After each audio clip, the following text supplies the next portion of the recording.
राव साहब ने सभी को दी धमकी और यहीं पर आएगा सीरियल गुम है किसी के प्यार के आगे आने वाले एपिसोड में जबरदस्त ट्रक। जी हाँ दोस्तों, जैसा कि राव साहब सभी को कहते हैं कि मेरे ईशान से दूर हो जा, नहीं तो मैं तुम्हारी ज़िंदगी बर्बाद कर दूंगा। एक बार में मेरा ईशान ठीक हो जाए, मैं तुमको ऐसी सज़ा दूंगा कि जिसे तुम ज़िंदगी भर नहीं भूल पाओगी।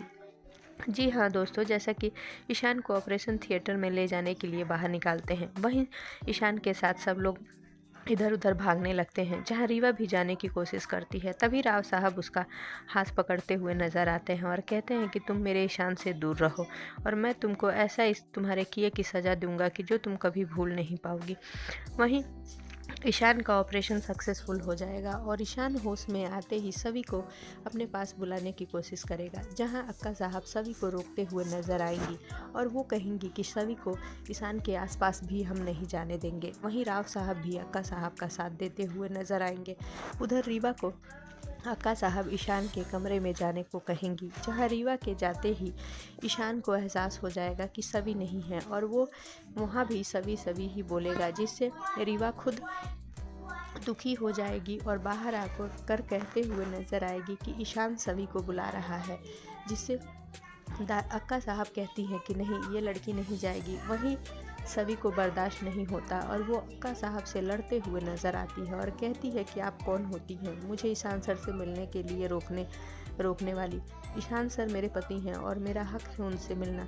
मैं इसके लिए चाहे जो भी करना पड़े मैं करूँगी, लेकिन मैं ईशान सर से मिले बिना नहीं जाऊंगी।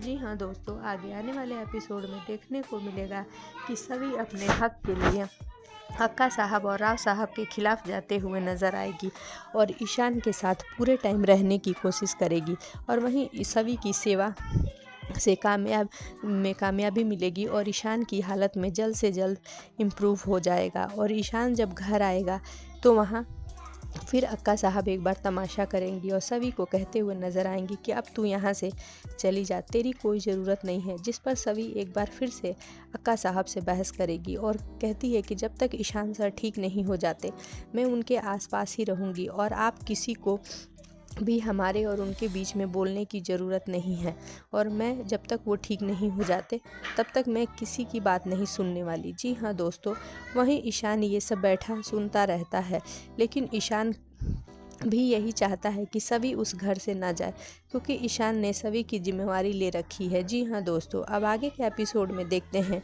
कि अक्का साहब और राव साहब कौन सी कोशिश करते हैं जिससे ईशान से सभी दूर हो जाए। सो बने रहिए आगे के अपडेट्स के लिए हमारे साथ, जो कि बहुत ही धमाकेदार और इंटरेस्टिंग होने वाले हैं।